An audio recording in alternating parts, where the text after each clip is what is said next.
자, 이제 뭐 할 차례죠?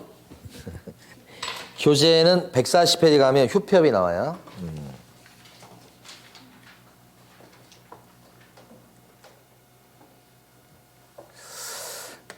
휴업이라는 건 쉬는 거니까. 폐업은 문 닫는 거고. 그런데 이제 휴업하는 경우는 당연히 이제 휴업이라고 할 수 없습니다만은 일주일에 한 번씩 쉬잖아요. 그것도 휴업인 거예요. 별것도 없어요. 쉬면 휴업인 거지. 어느 때 휴업을 많이 하는 것 같습니까? 그런 거 빼고. 일주일에 한 번씩 쉬는 거 빼고. 퇴근도 좀 늦고 사실은 좀 일 있으면 늦고 막 그래요. 그러니까 어떻게 보면 좀 힘든 일이죠. 어느 때 휴업을 많이 하는 것 같아요, 여러분? 몸이 아플 때. 우리는 몸이 아플 그런 여유가 없습니다.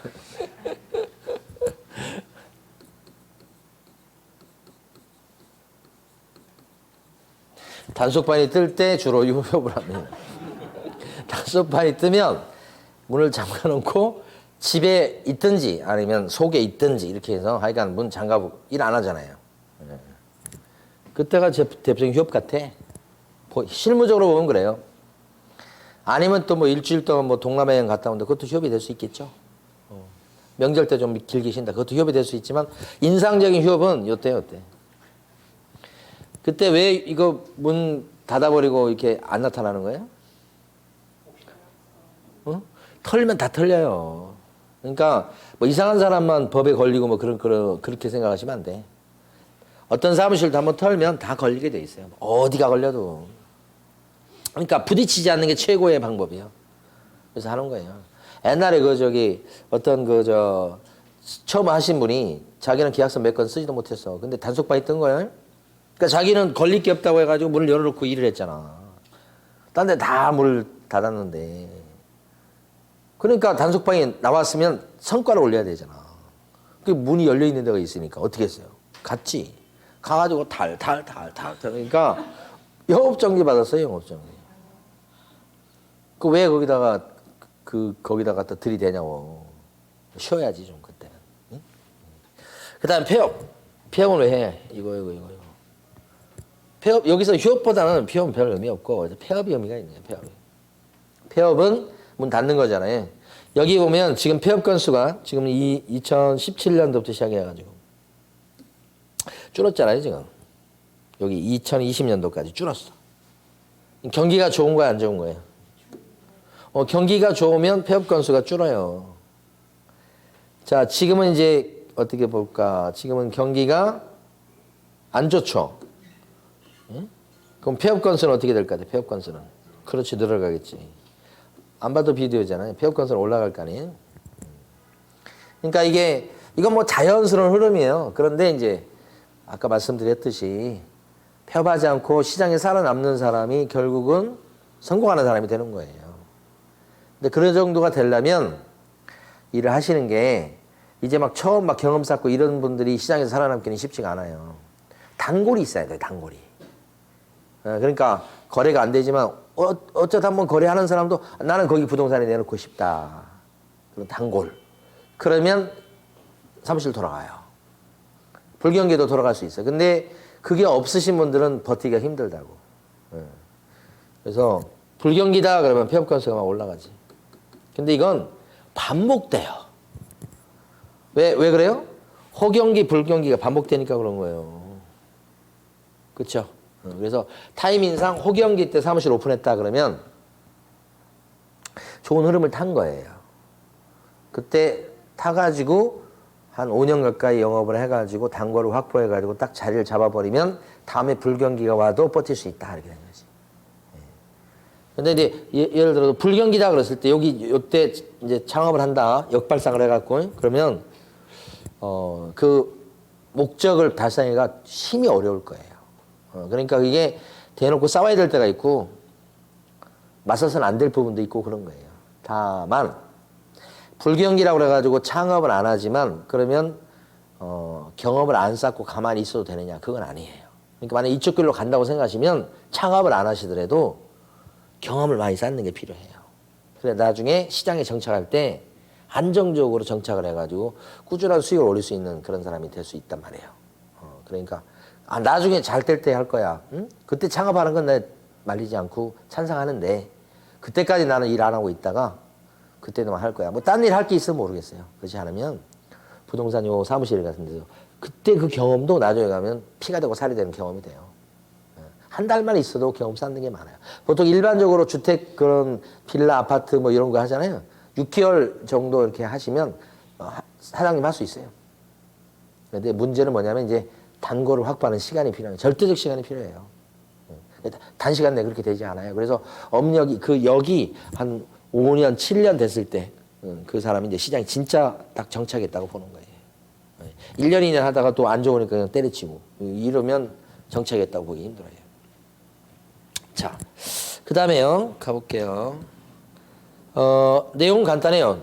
휴업이잖아요. 그때는 법에서 3개월을 초과해서, 휴업을 하려면 미리 등록관청에다가 등록증을 가져가서 휴업신고를 하도록 돼 있어요. 그러니까, 한 달이나 2달 쉰다 그러면 그것도 휴업은 휴업이에요. 근데 법에서는 3개월 넘어갔을 때 신고하라고 돼 있으니까, 한두 달 쉴 때는 신고 필요 없어. 그냥 쉬면 돼, 그냥. 그러면 3달 쉬는 사람은 신고해야 될까요? 3달? 3개월 쉬는 사람은 신고해요, 말아요? 안 해도 괜찮아. 초과는 넘어가야 되는 거니까. 3달 갖고는 신고할 의무가 없다는 거지. 경계를 잘 하셔야 됩니다. 시험은 경계를 물어봐요, 주로. 그 다음에 휴업 신고할 때는 뭘 가져가요? 등록증 떼가야 돼. 이게 취지를 이해하셔야 돼. 휴업하는 사람이 요거 장기간 휴업하는 거잖아. 어느 정도. 요때 어떤 유혹을 느끼냐면 월세 안 내는 게 아니잖아요. 휴업해도 월세는 내야 돼요. 그러면 어떤 유혹을 느끼냐면 사무실을 다른 사람한테 맡겨갖고 그 사람이 영업하게 해가지고 그 사람한테 돈 좀 받아서 월세 내면 되겠다. 좀 내가 하는 것보다는. 그렇게 생각할 수 있거든. 그럼 사무실을 빌려주거나 맡겨놓거나 그렇게 할 가능성이 올라가는 거예요. 그래서 등록증을 뺏어놓는 거예요. 등록증을 뺏어놔버리면 사무실에 등록증이 없는 상태에서 실제 영업하는 건 힘들 거예요. 손님 들어와서 등록증 쳐다볼 건데 그래서 등록증을 뺏어놔가지고 사무실을 장기간 쉬는 사람이 남한테 빌려주는지 안 빌려주는지를 감시하려고 하는 목적이에요. 감시 목적. 그리고 예방하는 목적이에요. 뺏어놔가지고. 예?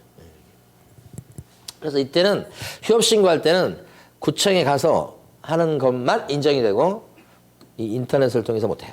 왜냐하면 휴업 신고 받아줄 적에는 등록증이 꼭 들어와야 돼. 그러니까 만약에 등록증 없이 그냥 휴업 신고해서 냈다 그러면 휴업 신고 절대 수리하지 않아요. 안 받아줘. 그래서 인터넷으로는 못해. 응? 그러니까 어떤 분은 이제 그런 말씀 하시더라고. 이거 스캔 떼서 보내면 되는 거 아니냐고. 그럼 스캔 뜬 것도 복사본이지. 원본이 자기가 갖고 있을 건데. 그러면 사무실 걸어놓고 다른 사람한테 빌려주면 어떡하냐고. 그래서 뺐습니다. 뺏는 조치라는 거예요. 그래서 요게 안 되는 거예요. 굉장히 중요한 거예요. 그러니까 휴업 신고할 때는 인터넷 신고, 전자문서로 신고할 수가 없어. 이유는 등록증이 꼭 붙여져야 되니까. 들어가야 되니까 그렇습니다. 요 인터넷을 통해서 등록증을 보낼 수는 없잖아요. 그 다음에 두 번째 보시면 휴업은 원래 6개월 넘게는 못하는 게 원칙이에요. 6개월 넘게는 못 쉬는 거예요. 다만 6개월 넘게 쉴 수 있는 경우가 있긴 있죠. 여기를 물어보죠. 어떤 경우죠? 몸이 아파. 의사 선생님이 한 10달은 요양을 해야 된다는 거야. 그러면 10개월짜리 휴업신고서를 내서 10개월 쭉 쉴 수 있다고. 그런 거. 그 다음에 이병이라고 나오죠. 군대 2년 갔다 와야 된대. 그래서 2년 동안 휴업신고서를 낸다는 거예요. 군대 2년. 그때도 2년짜리 휴업신고 낼 수 있어요. 그 다음에 취약. 대학 4년 갔다 온대. 근데 좀 생각할수록 이상하잖아. 여기 2년 동안 갔다 올 건데 그러면 월세 내가면서 지금 휴업하겠어요? 4년 동안 대학 갔다 오는데 월세 내고 그냥 여기 지금 휴업을 한다? 미친 거 아니야? 마찬가지죠. 이거 폐업할 거예요. 이 정도 현실적으로는. 응? 이 정도 되면 폐업했다 나중에 다시 하면 되잖아요. 그런데도 시험에서는 잘 물어봐요. 미치겠어요. 그러니까 여기에 지금 최근에 들어온 거 보면 임신 출산도 있어요. 나 이거 저 출산할 때까지 그때까지는 쉬어야 되겠다. 그러면 1년짜리 휴업신고서를 낸다. 있을 수 있다는 얘기입니다. 이론적으로. 사실은 이건 휴업 수준이 아니고 폐업해야 될 수준이 아닌가 싶어요. 그런데 일단 법은 이렇게 돼 있다. 시험에 잘 나와요. 자, 여러분 교재는 141페이지 가시면 제일 위에 가로 1번의 두째 줄입니다. 다만 3개월을 초과해서 휴업을 하고자 하거나 초과에다 동그라미를 딱 치셔야 되는 거예요. 거기를 물어봐요. 초과. 폐업을 하고자 했을 때는 폐업은 아직 안 나왔지만 좀 이따 나옵니다. 폐업을 하고자 했을 때는 신고서에다가 뭘 첨부하죠? 등록증을 첨부해서 등록관청에 어떻게 한다고요? 미리 신고해야 되겠다. 등록관청에 미리 신고하십시오.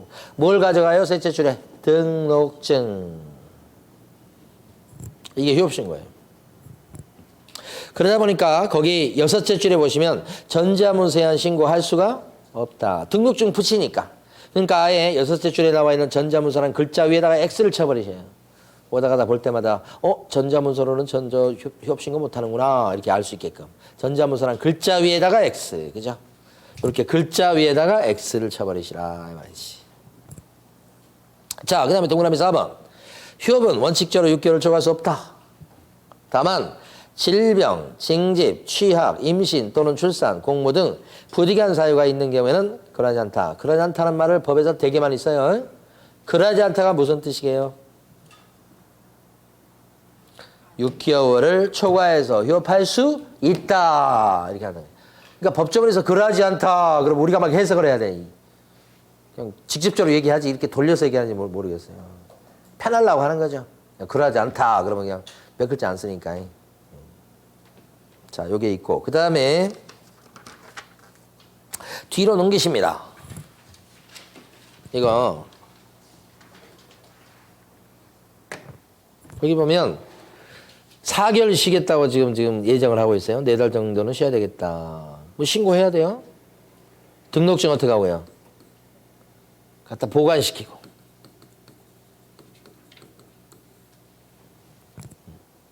그랬던 사람이 다시 영업을 시작하려고 합니다. 다시 일 시작하려고 그래요. 그러면 그때 다시 하랍니다 하면서 재개신고하는 거예요. 그 재개신고 들어가면 갖고 있던 등록증을 어떻게 해요? 즉시 돌려줘요. 왜요? 등록증? 사무실에 걸고 영업해야 되니까요. 그러니까 재개신고의 의미는 뭐예요? 다시 할 테니까 등록증 주세요 이거잖아. 등록증을 찾아오는 절차죠. 다시 할 때가 이거요. 휴업신고했던 사람인데요. 한 달을 더 쉬고 싶어요. 이제 5개월. 한 달 연장해서 한 달 더 쉬고 싶다. 그러면 그때 하는 신고가 무슨 신고? 변경신고지. 이 재개나 변경신고는 다시 일을 시작해요. 아니면 연장해요. 그런 신고잖아. 어떤 사람이 하는 거죠? 휴업신고 했던 사람. 그럼 중요한 게 이거예요.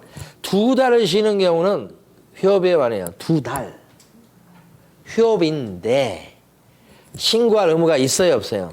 신고 의무가 없으니 2달 다 쉬고서 다시 영업을 재개할 때는 재개신고할 의무가 있다, 없다? 없다. 왜? 등록증 찾아올 게 없으니. 등록증 안 갖다 놨잖아, 이 사람은. 그러니까 재개신고를 해서 등록증을 가져올 사람은 누구냐면 휴업신고 해놨던 사람이지. 등록증 보관시켜놨던 사람이 그렇게 하는 거지. 2달 쉬는 사람 같은 경우는 다 필요 없네. 휴업신고도 필요 없고 재개신고도 필요 없고 이렇게. 자, 그러면서 핵심적으로 꼭 아실 게 요거 뭐냐? 재개나 변경 신고할 때는 등록증을 첨부해요, 못해요? 등록증 못하지. 왜요? 등록증을 아까 관청에 보관시켜놨던 거죠. 휴업신고하면서 관청에 갖다 바쳐놨잖아요. 그러니까 재개나 변경 신고할 때는 등록증을 첨부할래야 첨부할 수가 붙일 수가 없지. 그래서 재개나 변경 신고할 때는 방문 신고도 되지만 인터넷을 통한 전자문서로 못할 게 없다. 할 수 있다. 왜요? 등록증 안 붙이니까. 중요한 거. 그러니까 휴업 신고는 등록증을 붙여야 되거든. 폐업 신고도 마찬가지. 그러니까 전자문서를 못해. 근데 재개나 변경 신고는 이거 없잖아. 붙이는 게 없으니까 이것도 된다. 이런 얘기지. 그죠? 그래서 마지막 폐업 신고하고 교재 정리해 볼게요. 폐업은 이것도 참 말이 안 되는 거죠. 폐업을 하려는 사람 미리 폐업 신고하라는 얘기예요. 근데 폐업 신고하기 전에 이미 뭐예요? 일 안 해요, 솔직히. 예. 그리고 나중에 가서 문 닫아놓고 좀 이따 가서 이제 폐업 신고 내겠지. 폐업 신고 내고 그냥 문 닫고 이런 것보다는. 근데 법의 취지는 폐업을 하려고 하는 사람은 이렇게 나와요. 미리 폐업 신고하셔야 돼. 근데 핵심은 폐업 신고할 때 뭘 갖고 가야 돼요? 자격증이요, 등록증이요? 등록증. 자격증은 갖다 줄 게 아니지. 자격증은 어떻게 해서 딴 자격증인데. 응? 등록증 갖다 주면서 이거 등록은 내가 없애줄게 이렇게 되는 거잖아 지금. 자격증 갖고 있어야지. 그러니까 여기서 등록증 첨부. 그러면 등록증 첨부해야 폐업 신고를 갖다가 할 수 있으니까 방문 신고는 되는데 전자문서로 할 수 있다 없다? 없다. 이유는 뭘 붙이니까? 등록증 붙이니까. 아까 밑줄 벌써 그었어요. 그렇죠? 자, 그러면 여러분들은 교재에서 142페이지. 네모 2번에 가로 1번이 있습니다. 휴업신고 후 업무 재개라고 된 거 있잖아요. 동그라미 1번에 첫째 줄부터 셋째 줄까지 밑줄 긋습니다. 개업 공인중개사가 휴업신고를 한 후 업무를 다시 재개하고자 하는 경우에는 재개신고서에 의해서 등록관청에 신고해야 되겠다. 그 글자, 그러니까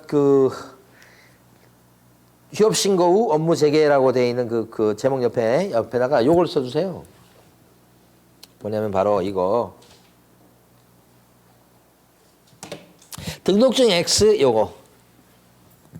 글자 위에다 등록증이란 글자 쓰시고 X. 따라서 셋째 줄에 보면 전자문서로 할 수 있다 없다? 있다. 물론 방문신고 되는 거예요 무조건. 이것도 할 수 있다. 이거 첨부 안 하니까 그렇죠? 그게 핵심이고. 밑에 가시면 네모 3번에 그 두 줄도 밑줄 그으셔야 돼. 네모 3번. 휴업기간을 변경하고자 할 때는 변경신고서에 의한 변경신고를 미리 해야 되겠다. 그 제목 옆에다 마찬가지 이거 변경신고 옆에 제목 옆에다가 등록증 X 글자로. 그러니까 둘째 줄 가운데 보면 전자문서로 할 수 있다 없다? 할 수 있다. 전자문서란 그 글자에도 동그라미. 오케이. 됐습니다. 그다음에 이거 봐봐요 이제. 이 중개계약이란 말 요걸 좀 보려고 그래요. 중개계약은 시험 볼 때만 쓰고 나중에 시험 끝나면 이거 쓸 일이 하나도 없어요 이거. 근데 시험 볼 때는 아셔야 돼. 중개계약은 의미가 이 중개가 뭐냐 그러면 중개활동을 얘기해요. 중개활동인데 여러분들 입장에는 중개서비스. 중개서비스는 뭐가 떠올라요? 중개서비스? 손님한테 원하는 물건을 보여주고 계약하게 만들어주는 거잖아요. 그죠? 이 물건이 이렇습니다라고 얘기해서 계약하게 만들어. 그게 중개서비스. 이러한 중개서비스를 제공을 하고 부동산 사장님이 제공을 받기로 하는 손님이 둘 간의 약속을 중개계약이라고 해요. 그러니까 중개계약이다 그러면 이 계약이 약속이라는 말이잖아요. 예? 그러면 중개서비스를 제공받고 제공하기로 하는 손님과 사장님 간의 약속이에요. 그럼 여러분들은 중개계약을 체결해 본 적이 있으세요? 없으세요? 없어요? 한 번도? 있어요? 뭐 없을 수는 있는데 좀 의아하죠. 왜냐하면 집을 팔아주세요라고 부동산 사장님한테 이렇게 의뢰하는 것 자체가 중개계약이에요. 사장님 저 전세 좀 놔주세요. 저희 지금 방 비었어. 나간대. 뭐 이게 중개계약인 거예요. 그럼 사장님 뭐라고 그래? 몇 호인데 어딘데 이렇게 주소 적고 얼마에 내놓으실 건데 금액 적고 이게 중개계약이에요. 그게 아니면 여러분들이 이제 예를 들어서 부동산 가가지고 저 사장님 내가 이번에 이제 내 집 이제 드디어 장만하려고 그래. 그러니까 저 어느 지역에 무슨 아파트 응? 금액 얼마대 아파트 좀 구해줘봐. 괜찮은 거 나오면 좀 얘기해봐. 이렇게 해서 물건을 찾는 거예요. 부동산 가서. 그것도 뭐예요? 이게 또 중개계약이야. 구해주쇼. 팔아주쇼. 이거. 알았어. 이렇게. 이게 중개계약인 거예요. 주로 뭘로 해요? 중개계약을. 이 말을 여러분이 안 써가지고 좀 생소해서 그렇지. 거의 대부분 해보셨을걸? 원룸 얻은 것도 이거 해본 거예요. 자, 보통 말로 하죠, 말로. 말로 하는 거 아니고 해보신 분. 이거 중개계약을, 의뢰를 말 아니고 다른 걸로 해보신 분 계시냐, 이 말이지. 없을걸요? 어플. 그 팔아달라고? 내놨다고? 그건 좀 다른데? 올려놓은 거잖아. 그죠? 그건 의미가 좀 틀리죠? 그러니까 이거 말로 하는 거 말고 하는 게 서면이 있죠, 서면. 응? 근데 이거 현실적으로 거의 좀 잘 안 하죠. 대부분 말로 한다. 이렇게. 그런데 이제 자, 지금부터 볼게. 여기가 내놓을 때 한 부동산, 여기만 내놓는 경우도 있지만, 동시에 여기 내놓고 다른 부동산에 또 내놓고 다른 부동산에 또 내놓고 이런 경우가 보통이죠, 보통. 여러 부동산에 내놓고 그중에 제일 먼저 계약하게 만든 사장님한테 나 복비 줄게 이렇게 하잖아, 보통. 여기 내놓고 여기 내놓고 이런 것을 일반 중개계약이라고 해요, 일반. 보통 여러분 내는 거. 그게 아니고 내놓을 때 사장님 딴 데는 안 내놓고 사장님 여기만 사무실만 내놓을 테니까 사장님이 좀 책임지고 좀 잘 좀 해줘. 딴 데 안 내놓을게. 이걸 뭐라고 불러요? 전속이라고 불러지. 전속으로 그렇게 맡기는 경우는 잘 드물겠죠, 아무래도. 응? 여러분이 손님이라면 어떻게 맡기겠어? 여기 가고 또 여기 가고 여기 가고. 응? 응. 계속 연달아 가면 좀 눈치 보이니까 한 집 걸려서 가고 이렇게. 현실적으로 그렇잖아요. 응? 들러볼 때도 그렇고 물건 찰 때도 그렇고. 근데 이제 한 집에만 맡기는 경우가 드물게는 있다. 그걸 보는 거예요, 지금. 칠판 설명드리고 교재에서 몇 줄 그을 거니까요. 자, 일반 중개계약은 요건 뭐 별거 없어요. 일반 중개계약이 뭐라고 그랬어요? 여러 부동산에 내놓는 거. 보통 뭘로 내나요? 말로 내나요? 전속이 이제 주로 출제가네. 전속은 한 부동산에 내놓는 거죠. 뭐 지켜야 될 게 있어요, 이게. 그러니까 이 전속 물건, 이걸 많이 갖고 있는 부동산이, 인기가 있는 부동산이고, 일 잘하는 부동산이고, 돈 많이 버는 부동산인 거예요. 그, 어떤 그 기준이 될 수 있어요. 그러니까 무슨 얘기냐면, 단골이 많으면 그 사장님을 신뢰하기 때문에, 사장님한테만 내놓을 테니까 사장님이 좀 잘해줘. 이거 걱정 않고 딱 내놔요. 어차피 사장님이 잘해줄 거라고 믿으니까. 그런 사람이 많다는 얘기는 단골이 많다는 얘기예요. 근데 이러한 전속중개액을 체결할 때는 지켜야 될 게 가만히 보면 국토교통부령이 정하는 계약서, 응? 이걸 꼭 써야 돼.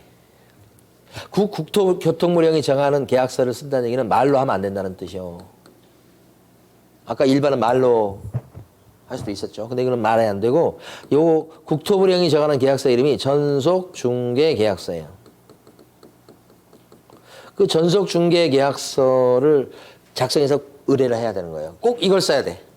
근데 법에 이렇게 돼 있지만 현실적으로 우리 사장님한테만 내놓을 테니까 좀 잘 좀 팔아주세요, 구해주세요 이렇게 할 때 전속중개계약서를 써본 적이 없어요. 법에는 이렇게 돼 있지만. 그냥 우리 보통 말로 하고 끝내요.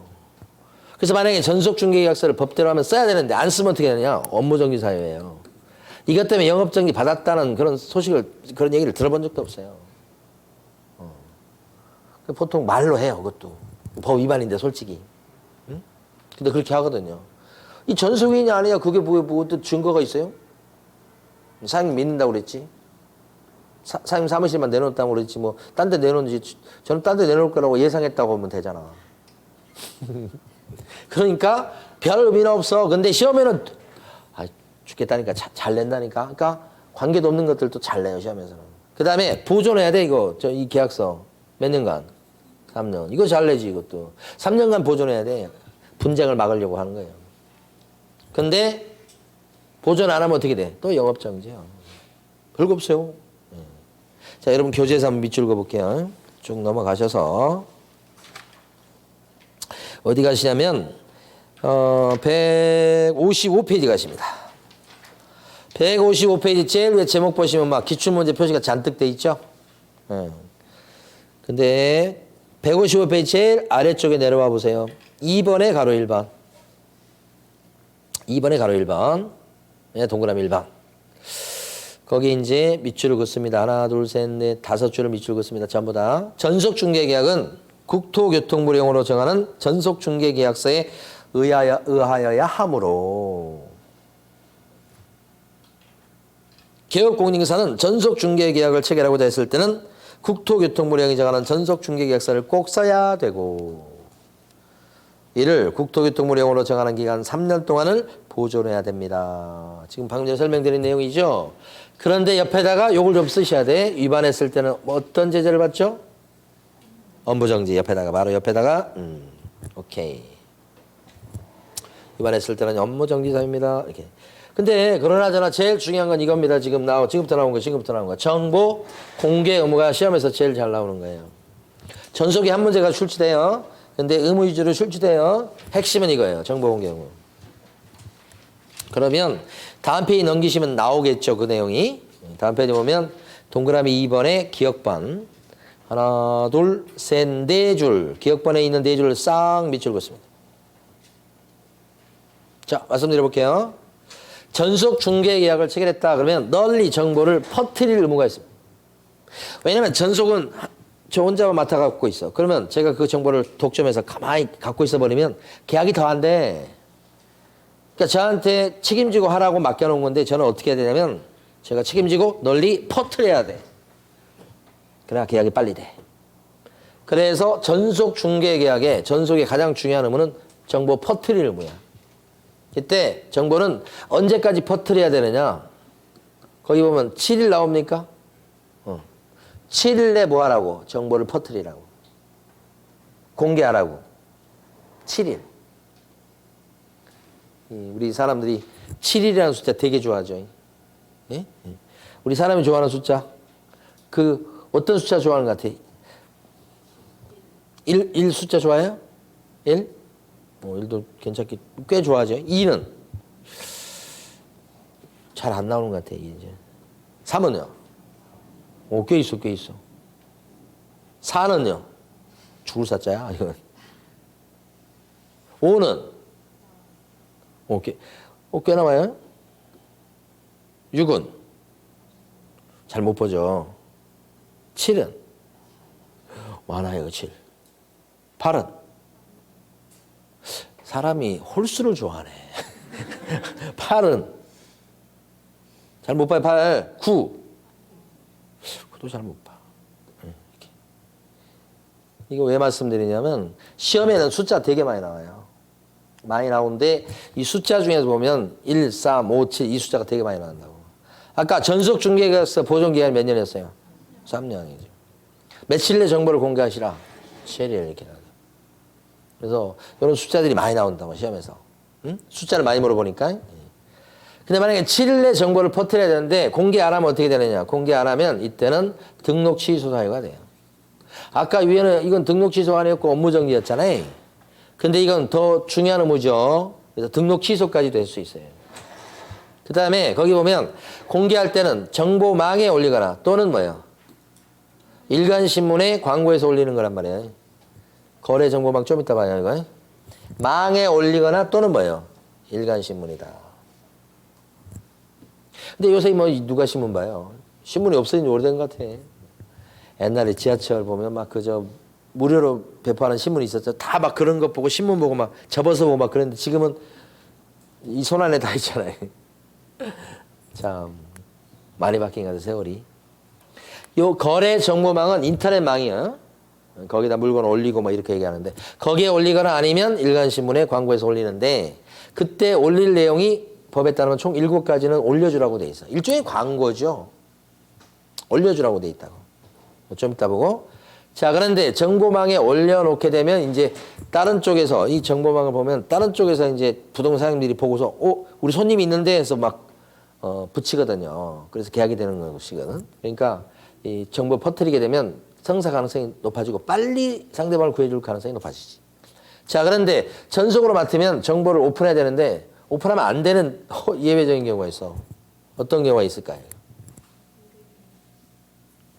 어떤 경우에 전속으로 맡기면서도 오픈하지 말라고 그래요. 대표적인 게 이제 예를 들 수 있는 게 기업 같은 경우에 이제 어떤 사업 같은 걸 매각을 하게 된다든지 뭐 자금 사정이 별로 안 좋아. 부도설이 돌고 있어. 그런 상태에서 만약에 그 빌딩을 다 매각을 하려고 생각해봐요. 그러면 소문 내면서 매각을 하면 어떻게 해요? 싸게 막 후려치려고 그럴 거 아니에요. 너 돈이 필요하구나 이렇게 해가지고. 그러니까 그때 내놓을 때는 어떻게 내놓겠어요? 쉬쉬 하면서. 이게 뭐예요? 쉬쉬야. 쉬쉬 하면서 내놓을 수 있다. 그런 것들이 좀 있죠. 일반적인 현상은 아니에요. 그 다음에 쉬쉬 하면서 내놓는 대표적인 사람이 또 한 명 더 있죠. 비슷한 분위기인데. 응? 연예인? 뭐 굳이 뭐 바뀔 거는 없는데, 이거 대표적인 경우가 빚이 많아서 도망가는 경우. 부동산 팔아먹고. 빚이 너무 많아. 이제 더 이상 이제 좀 시간 지체하면 이제 자기 살고 있는 요 집까지 막 들어와가지고 이거 다 날라갈 것 같아. 그럼 어떻게 빨리 팔고 튀어야죠. 그럴 때 이제 부동산에 내놓을 때 어떻게 내놓겠어요? 쉬쉬하면서. 사장님한테만 맡길게요. 딴 데 부동산 돌리지 말고요. 사장님이 또 알아서 하시고, 이거 사장님이 이거 팔아주시면 복비 많이 드릴게. 이렇게 하면서 내놓을 수 있잖아요. 근처 중개업소에 내놓으면 소문나니까 조금 떨어진 중개업소에 내놔갖고. 그러지 않을까요? 저도 경험은 없지만 그럴 것 같아. 그런 케이스를 들은 적이 있어서. 그래서 그때도 이제 전속이지만 비공개해 주세요. 나올 수 있죠. 예외적이에요. 대부분은 이제 공개를 하게 해야죠. 비공개는 불리하잖아. 물건 주인 입장에서는. 그죠? 이게 정보 공개 의무. 이걸 보도록 합니다. 교재에서 보면 동그라미 2번에 기억번 그 넷째 줄까지 밑줄 긋고요. 그 밑줄 긋죠. 7일이라는 둘째 줄 그거 중요하고요. 그 다음에 밑에 가시면 동그라미 디귿번 박스 있죠. 박스를 갖다가 암기할 건 아니고 거기 보면 공개할 내용이 7가지가 나와요. 공개할 내용 7가지가 뭔지를 여러분들이 한번 들으시면 돼요. 암기하라고 생각하지 마시고. 중요한 데가 2군데 있는데 그거 제가 설명을 드릴 거예요. 그 전에 일단은 들으셔야 돼. 자, 먼저 동그라미 A번. 물건을 갖다가 이 망에 올릴 적에 아파트인지 빌라인지 상가인지 이런 것을 갖다가 구별해서 표시를 해줘야 되겠죠. 당연한 얘기입니다. 그 다음에 주소, 그죠? 노원구 상계동 뭐 이렇게 해서 주소 적어줘야 되고, 그 다음에 지목, 그 다음에 건축물의 용도, 면적 이렇게. 건물에는 이제 용도가 있죠. 용도. 여러분이 앉아 계시는 요 건물의 요 용도가 뭘 것 같아요? 여기는? 응? 사무실? 아닌데. 앉아 계신 요곳은 근린 생활시설이. 근린 생활시설. 줄여서 뭐라고 그러냐면 근생. 근생이라고 부르죠, 많이. 여기 이제 제2종이 있고 제1종이 있고 두 종류가 있죠. 여러분 앉아 계신 곳은 1종일 가능성이 높죠. 1종, 2종 참. 2종. 학원 자리나 이런 PC방 이런 자리는 2종 자리, 2종. 2종 근생 자리다. 그래서 건축물의 용도를 갖다가 오픈 공개해야 되고, 그 다음에 구조, 건축 연도, 연식 같은 거 공개할 필요가 있겠죠. 1992년에 지어졌다. 5월 17일 날이 건축 연도다. 이렇게 연식 알 수 있게 하는 게 건축 연도입니다. 그 다음에 B번에 보면 소유권, 전세권, 저당권, 지상권, 권자 막 들어가죠. 권. 그래서 권리관계예요. 그런데 공개하는 내용 중에 가장 대표적인 것은 여러분 잘 아시겠지만 뭐예요? 공개할 내용 중에 가장 대표적인 것은 저당권이죠. 이게 다른 말로 뭐예요? 대출 빚이죠. 대출 빚이 2억 껴있다 이거죠. 오픈해야지. 저당권. 대표적인 거죠. 그 다음에 동그라미 B번의 둘째 줄 보시면, 자, 밑줄 긋고 형광펜 칠하셔야 돼요. 관리자의 주소나 성명 등 인적 사항에 관한 정보는 공개해서는 안 된다. 나왔죠? 개인정보 보호. 그죠? 지금 이제 최근 분위기가 달라진 게 개인정보 같은 거 이게 유출되면 막 난리 나잖아요. 개인정보 보호. 이런 경우도 봤어요. 그 세를 놓으신 분인데 그분이 새로 났는데 거기 사시던 분이 있어요. 근데 그 노인분인데 이제 돌아가신 거예요, 갑자기. 그분 노인분이 돌아가셨으니까 이제 장사 치러야 되고 후손 이제 자손들이 와서 이제 수습을 해야 될 거 아니에요. 그런데 그 자식들 전화번호를 몰라요. 알 수가 없잖아. 그런데 이제 관청에 가니까 그 관청 그분이 이제 그 생활수급 대상자였던 모양이에요. 그래서 관청에서는 이제 그 인적사항을 파악하고 있을 거 아닙니까? 뭐 자식들도 이제 알고 파악이 돼 있을 거예요. 근데 이 저 사장님이 이제 세를 빨리 이걸 어떻게 수습을 해야 다시 또 세를 넣을 건데 노인분이 돌아가셨으니까 그 관청에 가가지고 그 자식들 전화번호 좀 달라고 그러는데 안 주더래요. 뭐 때문에? 개인정보 보호. 그래서 전달할 말이 있으면 얘기를 하라는 거야. 전달해 주겠다고. 빨리 수습해라. 어? 이거 좀 남의 집에서 뭐냐. 그러니까 자식들한테 답변이 왔대요. 우리하고 상관없는 일이래요. 그거 어떻게 하라는 거예요, 이게? 그래가지고 그 관청에서 그 뭐 받아갖고 이렇게 수습을 해갖고 시간 한참 걸렸어요. 그 자식들이 좀 살기 힘들었는가 잘 모르겠는데 자기 낳은 부모를 갖다 그렇게 상관없다고 하고 그렇게 할 수 있나요? 돌아가셨는데 그것도. 참 그런 걸 봤어요. 그 과정에서 개인정보라고 안 가르쳐 주더래요. 그래서 뭐 그건 뭐 어쩔 수 없지 뭐. 마찬가지 여기요. 권리자의 주소나 성명 같은 인적사항 공개해서는 안 된다. 핵심이 이거 시험 문제 나오는 거예요.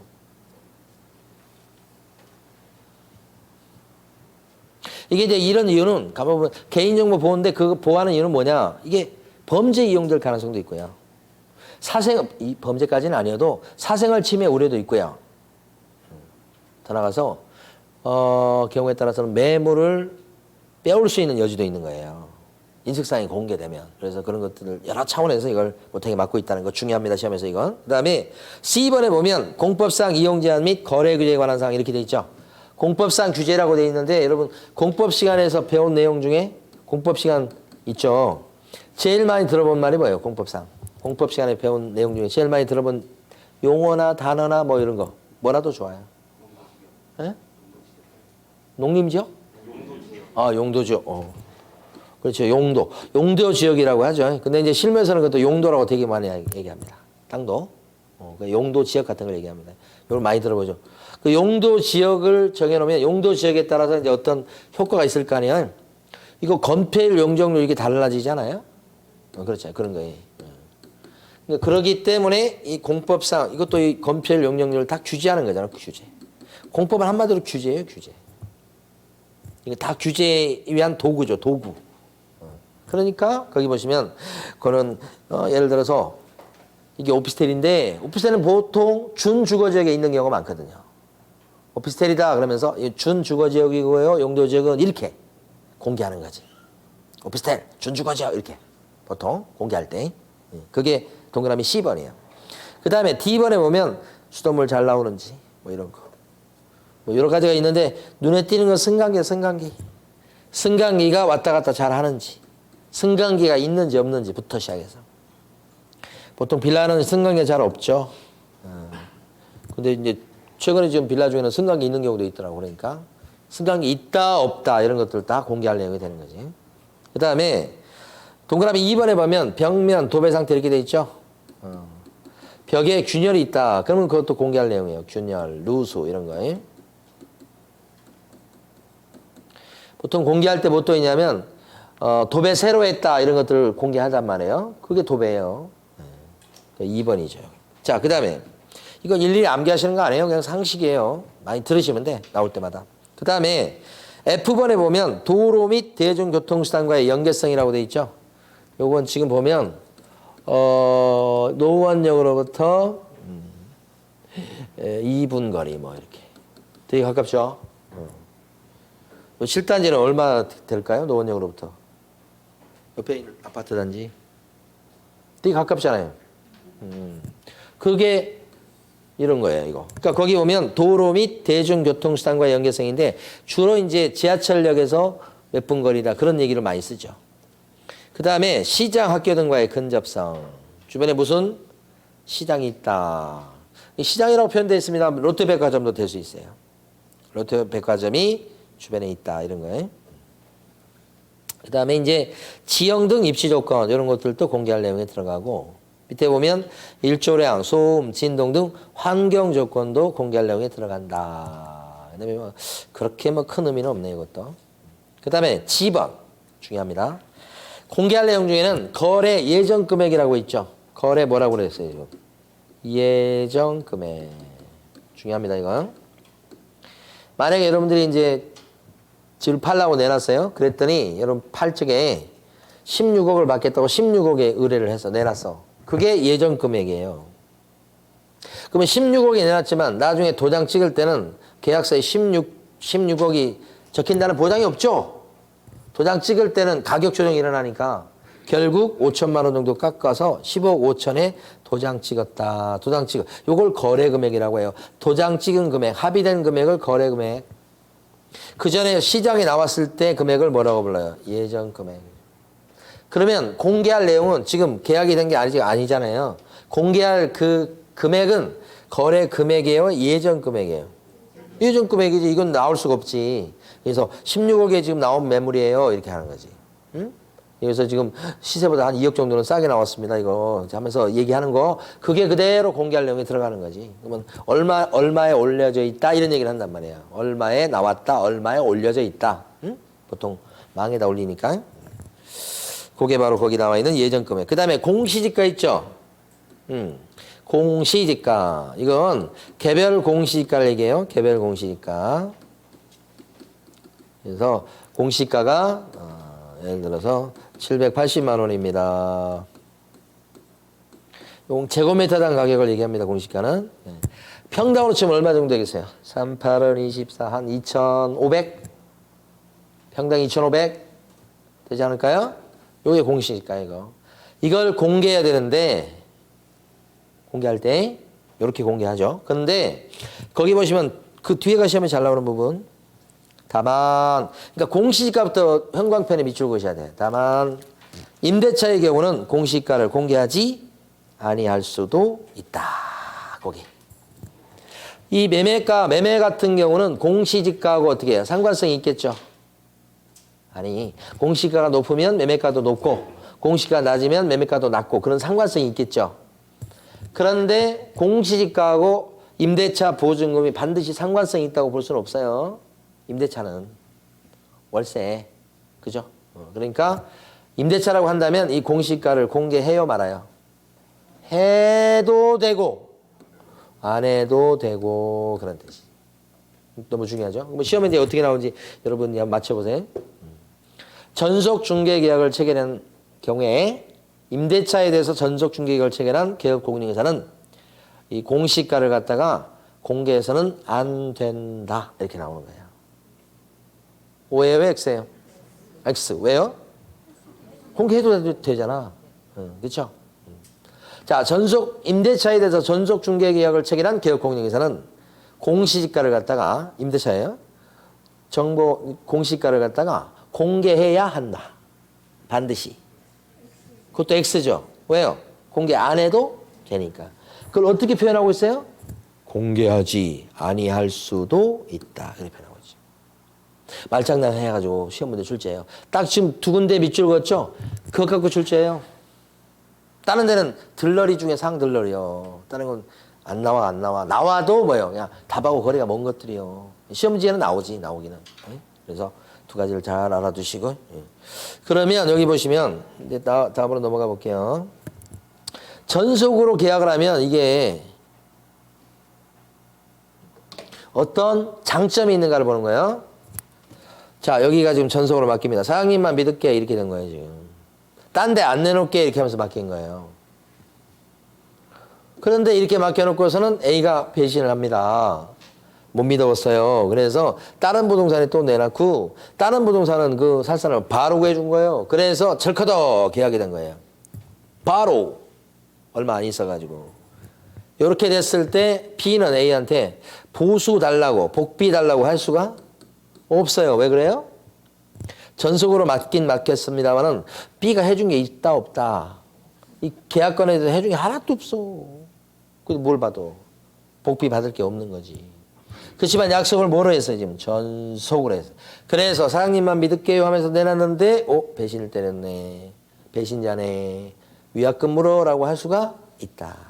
그 위약금은 얼마냐면 처음에 전속으로 내놓을 때 이거 팔아주면 제가 90만 원 드릴게요 이렇게 약속했다면 약속한 복비만큼을 뭘로 받을 수 있어요?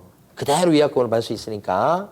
가만히 보면 사장님 입장에서 장점은 뭐냐? 사장님은 자기가 누구를 붙여서 계약이 되면 보수로 90만 원을 버는 거고요. 그게 아니고 다른 사람이 계약을 성사시켰다. 이런 케이스가 됐을 때는 보수 달라고는 못해도 뭐예요? 배신자. 위약금 물어. 얼마? 90만 원. 그러니까 복비만큼을 얘기하죠. 그러니까 이 사장님 입장에서는 자기가 성사시키면 그대로 돈 받고 또 남이 계약이 됐을 때도 전속으로 맡았기 때문에 또 위약금 쪽으로 똑같은 돈을 벌게 되죠. 그러니까 좋은 거죠. 여기는. 대신에 전속으로 맡은 요 사장님은 의무가 많아요. 책임이 많아요. 그래서 책임감 있게 활동해 줄 가능성이 높다. 이렇게 보는 거지. 그런 측면에서. 근데 만약에 이게 전속이 아니고 일반이면 어떻게 할까? 이게 전속이 아니고 일반이면 어떻게 돼요? 여기 내놓고 또 내놔도 괜찮죠? 그래서 계약이 됐을 때 배신자 아니죠? 그래서 위약금 달라고는 못하죠? 그러니까 그때는 일반일 때는 못 벌어요, 돈. 전속일 때가 사장님한테 유리하죠? 오케이. 그거 이해하셨으면 끝이에요. 자, 이건 이해만 하시고 가지고 그 다음에 정보망 봅니다. 정보망. 여러분 교재는 이 정보망이 240페이지에 있습니다. 저 뒤에 있는 건데 정보망 앞부분까지 보도록 하겠습니다. 오늘 240페이지를 잘 찾아서 가보세요. 240페이지. 244네. 244페이지입니다.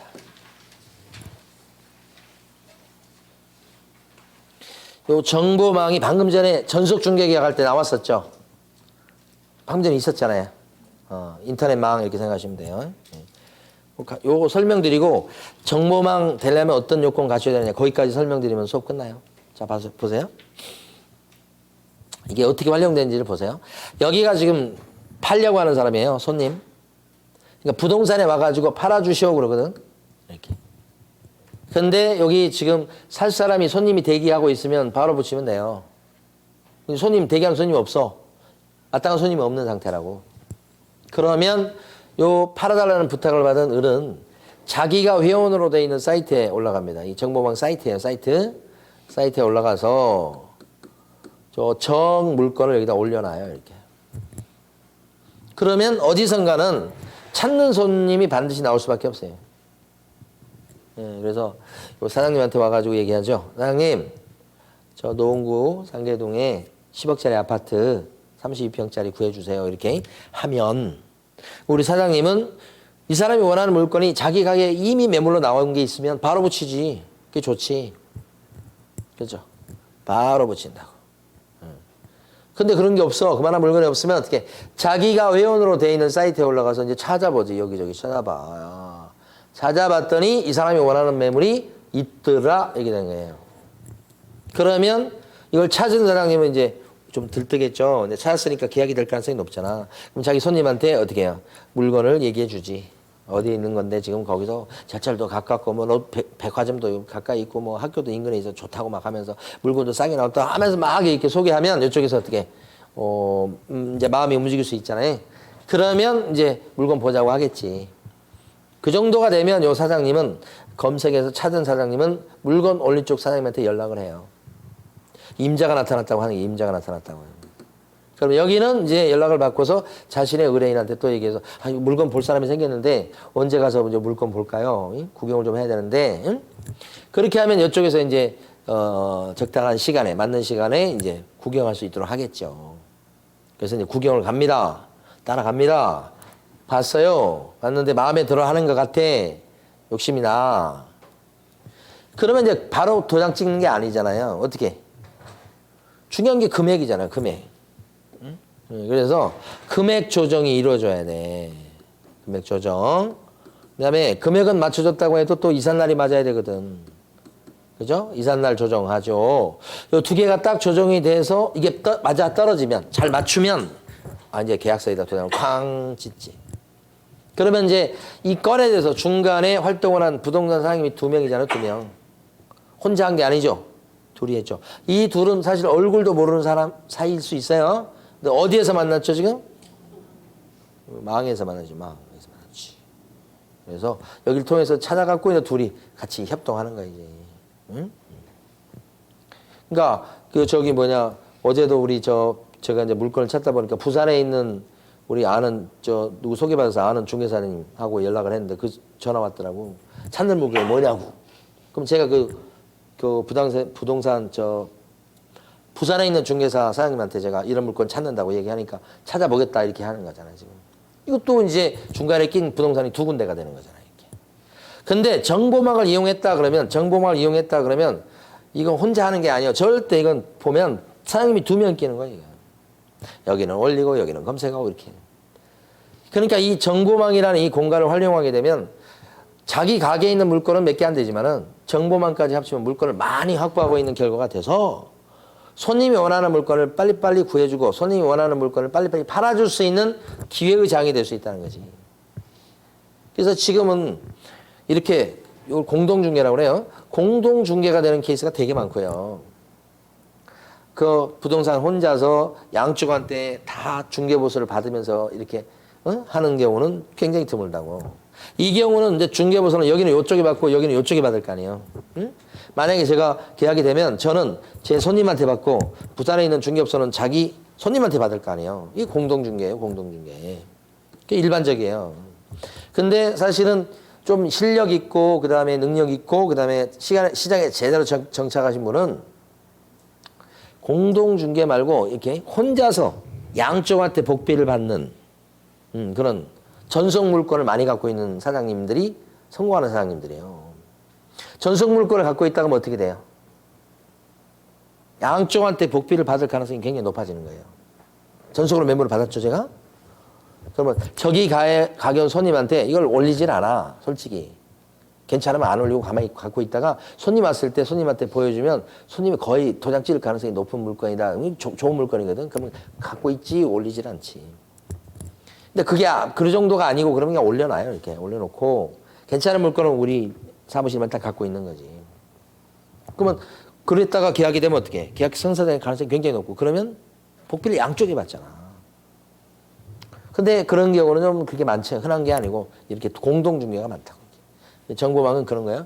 그래서 정보망을 가만히 보면 정보망은 일단 부동산 사장님들만 드나들 수 있어. 일반인들이 매물을 갖다가 등록하거나 검색하거나 할 수가 없어. 일반인이 들어가서 물건 올리거나 검색할 수 있는 사이트는 이 정보망이 이미 아니에요. 첫 번째 조건은 부동산 사장님만 드나들 수 있다. 회원이다. 두 번째 이 정보망은 국토교통부 장관이 지정을 한 망만 거래정보망이라고 해서 여기 들어가는 거예요.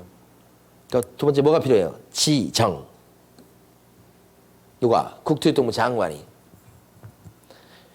그러니까 국토교통부 장관의 지정을 받지 않은 것은 이 정보망이 또 아니야.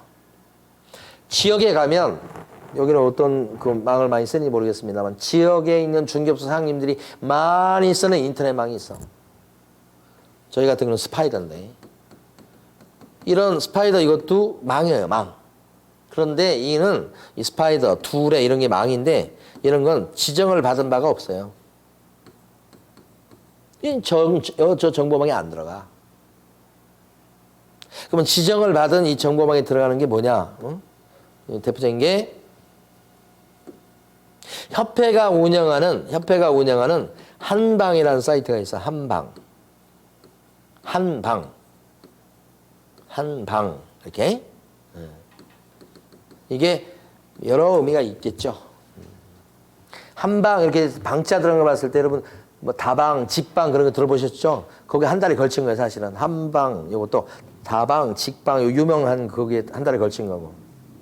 그 다음에 한자는 이제 이 원래 이름이 한국공인중개사 협회거든요.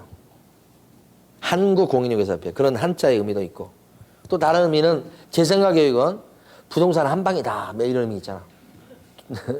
부동산 한 방이다. 그래. 또 그러니까 또 옛날 생각나네. 어떤 사장님이 있잖아요. 창업을 하셨는데 김포에서 창업을 하셨어. 1년 동안요. 계약서를 거의 못 썼어요. 그러니까 이제 문 닫기 일보 직전이에요.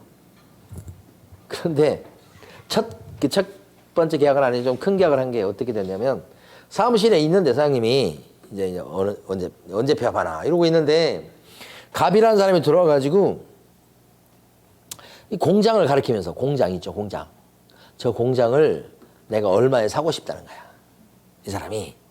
그 공장 그 사람한테 가서 좀 의견 좀 물어보고 오라는 거야. 자기가 가서 물어보면 될 건데 부동산에 와가지고 저 얼마에 살 의향이 있으니까 생각이 있는지 좀 물어봐 달라는 거야. 그러니까 이 사람은 뭐예요? 되겠어. 이렇게 해가지고 가서 물어본 거야. 이게 힘도 없이 그냥 물어보라니까 한번 물어보러 간 거야. 그런데 팔겠다는 거야. 한 게 하나도 없어. 바로 계약 썼어. 거의 굶다가 큰 걸 한 건 한 거예요. 그래가지고 어떻게 했어요? 그 다음부터 이제 줄기차게 또 열심히 일하려고 다시 또 정신 차리고 이렇게. 그러니까 부동산은 어떻게 보면 한 방에 한 방. 큰 거 한 건 해서. 그러니까 이제 저를 운명이어서 그런 건 모르겠습니다만은 참 세상을 알 수 없어요. 진짜로. 예. 그래서 옛날에 그 속담 중에 속담 굉장히 중요한데 그 속담 본 것 중에 좀 이렇게 와닿는 것 중에 하나가 뭐냐면 어느 구름에서 비가 올 줄 모른다 이런 속담이 있어요. 혹시 들어보셨어요? 어느 구름에서 비가 올 줄 모른다. 들어보셨어요? 그러니까 알 수 없는 거야 인생. 그러니까 어디에서 뭐가 터질지도 모르는 거예요. 알 수 없어요 진짜 알 수 없어요. 예. 뭔 얘기하다 이거 한방 한방 얘기. 예. 여기가 이제 지정받은 사이트예요. 한방이 여기가 지정받은 사이트예요. 여기가 예. 한방이라는 사이트가 그래서 여기 정보망은 이 한방 같은 걸 얘기하는 거지 두레나 스파이더 이걸 얘기하는 게 아니에요. 텐 뭐 이런 것도 있어요. 지역에 가면 여기는 뭘 쓰는가 모르겠어. 원지역은 예. 이런 건 정보망에 들어가지 않는다. 자, 정보망 개념 봐봐요. 245페이지 가보시면 중간에 이제 위에 박스 2개 있죠. 그 밑에 가로 1번에 지정권자라고 된 거 있죠. 지정권자 가로 1번에 보셨어요? 245페이지 배고파서 그러시는 거예요 지금? 국토교통부 장관은 개혁공인인증서 상호 간에 이게 중요해요. 형광펜 밑줄 그 다음에 형광펜 개혁공인인증서 상호 간에 여기가 형광펜이라고. 개공들끼리 부동산 매매 등에 관한 정보의 공개와 유통을 촉진하고 공정한 부동산 거래 질서를 확립하기 위해서 거래 정보망을 설치 운영하는 거래정보 사업자를 지정할 수 있다. 셋째 줄에 지정의 동그라미 치시고 지정하는 사람은 누구예요? 국장이에요. 국장. 지정을 받은 사이트만 뭐가 돼요? 거래 정보망. 지정 옆에다가 이거 한방 협회 한방 적으시고 협회 한방 이렇게. 자 그러면 이제 마지막으로 밑에 가로 2번 지정을 받아야 된다며요. 지정. 자, 지정을 받으려면 5가지 조건을 갖춰야 되겠다. 바로 밑에 거. 자, 읽어보시는데, 자, 먼저, 가로 2번에 둘째 줄. 부가통신사업자로서 여기 밑줄. 자, 거래정보 사업자로 지정받으려면 부가통신사업자가 돼야 됩니다. 여기 칠판 보시면 부가통신사업자일 거 이렇게 나오죠. 이 반대말이 뭘까요?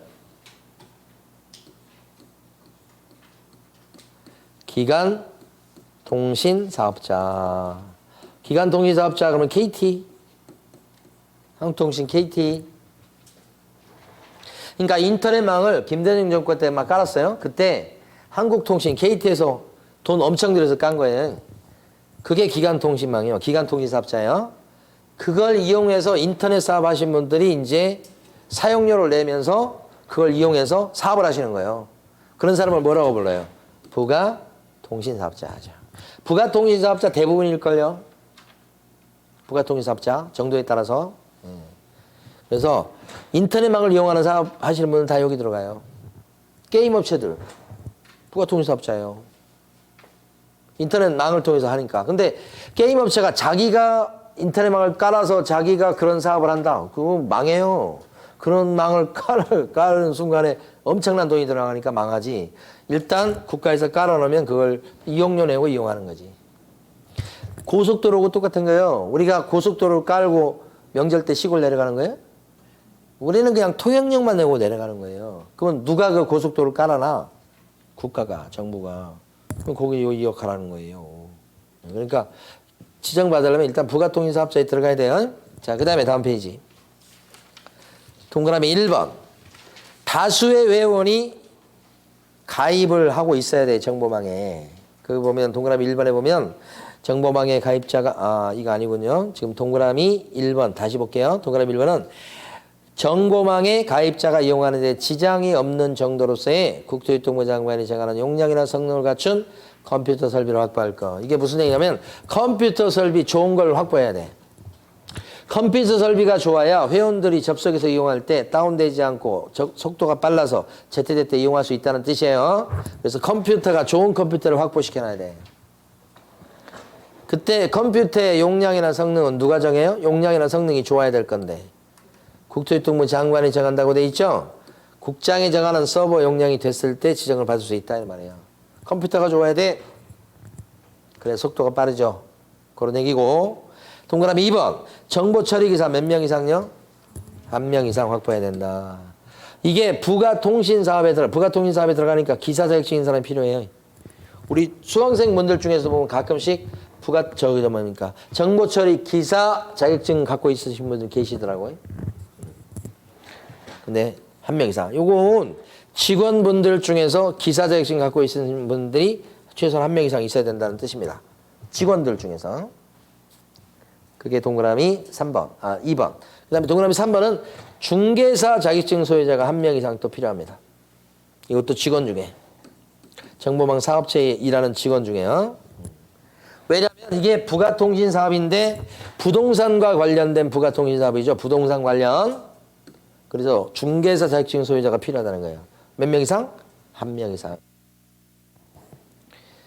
자, 마지막으로 동그라미 4번입니다. 이게 동그라미 4번으로 되어 있어요. 우리 교재는. 이게 뭐냐. 다수의 회원들이 가입되어 있어야 돼요. 회원이 누구예요? 부동산 사장님들. 이게 정보망의 회원들이 부동산 사장님들인데 많이 가입되어 있어야 매물이 많을 거 아니에요. 그래야 빨리빨리 찾을 수 있을 거 아닙니까? 몇 명 안 되면 의미가 없죠. 그래서 다수의 회원들이 가입되어 있어야 되는데 전국적으로 몇 명 이상? 500명 이상.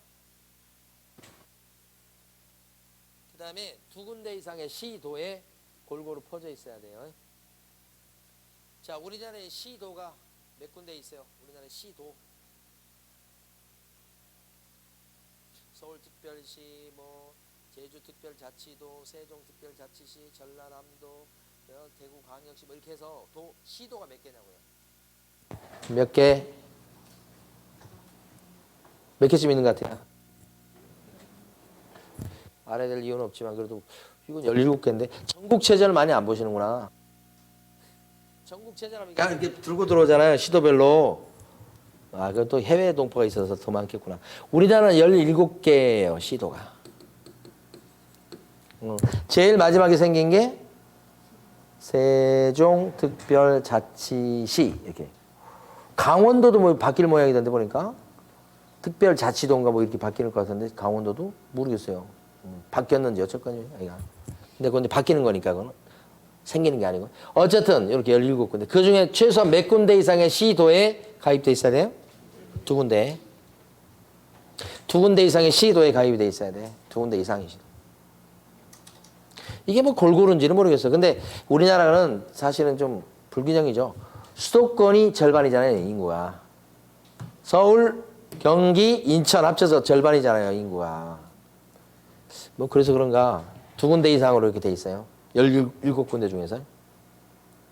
그 만약에 제주도하고 뭐 전라도 이렇게 해가지고 2군데 해가지고 정보망 만들어 놓으면 진짜 형편없겠네, 그죠?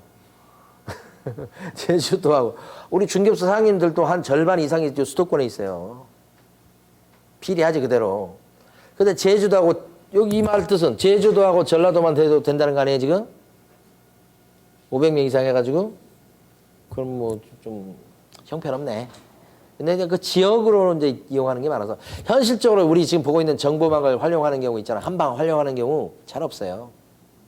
아까 봤듯이 저희 지역 같은 경우는 스파이더를 주로 많이 이용해요. 한방을 이용하지 않고요. 우리가 배우는 건 뭘 배우고 있죠 지금? 한방을 배우는 거지만 실제 이용하는 건 한방이 아니고 지역 사설 정보망을 주로 이용해요. 이게 별 의미 없어요. 근데 시험에 나오니까 공부하는 거지. 그 다음에 시도별로 최소한 몇 명 가입돼 있어야 돼요? 30명. 숫자 위주로 출제해요. 그래서 비워놓은 거예요, 가로를. 동그라미 4번에 있는 내용이죠? 그럼 핵심 요거 하고 수업을 마칠게요. 이제 끝나는 타이밍이요. 여기서 보면 500명 이상은 회원 숫자입니다. 회원 숫자. 근데 여기 보면 공인중개사 1명 이상이다. 그러면 이게 회원 숫자 아니죠, 이건. 직원들 중에 증 소지자를 가리키는 거죠. 그래서 공인중개사란 말과 개업 공인중개사란 말은 같은 말이에요, 다른 말이에요? 다른 말이지. 공인중개사는 자격증을 갖고 있다. 자격증 취득했다. 이 말이고 개업 공인중개사는 증이 있든지 없든지 상관없어. 오픈 등록이 돼 있는 양반을 갖다가 개업 공인중개사라고 하잖아요. 그러니까 개업 공인중개사란 말과 공인중개사란 말은 같은 말이 아니라는 걸 알아두셔야 돼. 2번, 3번 어쨌든 꼭 알아두셔야 돼. 그러니까 여기서 공인중개사가 500명 이상 필요하다. 땡.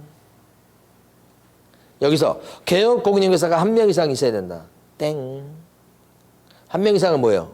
공인중개사. 500명 이상은 개공. 아시겠죠? 구별돼야 돼요. 다음 주 문제에 나와. 맞추셔야 돼. 자, 그래서 여러분 여기까지 지정 요건까지 이번 주에 보는 걸로 하겠습니다. 자, 오늘 수업 여기까지입니다. 고생 많으셨습니다.